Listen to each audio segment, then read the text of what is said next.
Hey guys, welcome back. Now listen, you have often heard me say we only get one shot to make a great first impression. So let's focus on that. Quite literally, one shot. And what often defines the ultimate patient experience, where people go back and either tell everybody how great of a dentist we are, or they tell them how not so great we are. One shot, the painless dental injection.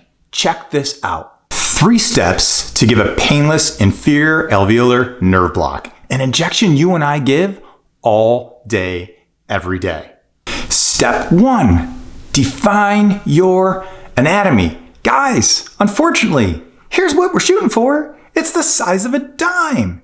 And it's buried underneath all this musculature and soft tissue. And we've got patients who can't open their mouths all the way for us to see. So let's take a look at what we really see. Intraorally, guys, we're looking for 2 big landmarks. The coronoid notch, I like putting my thumb there to define it, and the pterygomandibular raphe. So we've got the lateral border and the medial border defined.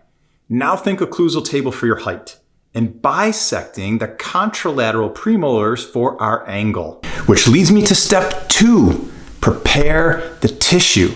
Now guys, check this out. I like to get in there with gauze. I want that tissue dry before I put my topical anesthetic on. And there's a few ways to do that. Cotton tip applicator, topical, put it in place, hold it. Cotton tip applicator, topical, rub it around, have your patient close down on it. It doesn't make a difference to me, but remember our goal. Painless, not speed. We're creating a patient experience, and a very memorable one at that. All right, guys, step 3, deliver our anesthesia. Now, there are some components to delivering our anesthesia. The first one is loading our syringe. We have to engage the needle so we can aspirate. The last thing you and I want to do is deliver our anesthesia into a blood vessel. So aspiration is very important, especially on an inferior alveolar nerve block. Bearing that in mind, we're going to go in slowly. We're going to touch bone, bevel.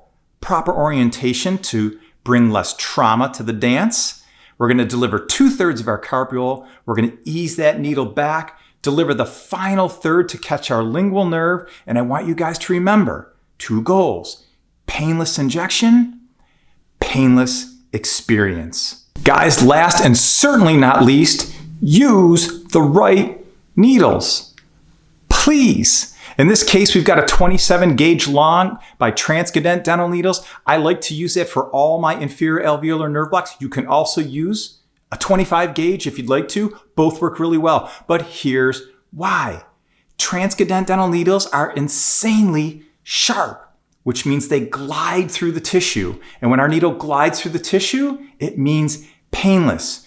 2, check this out.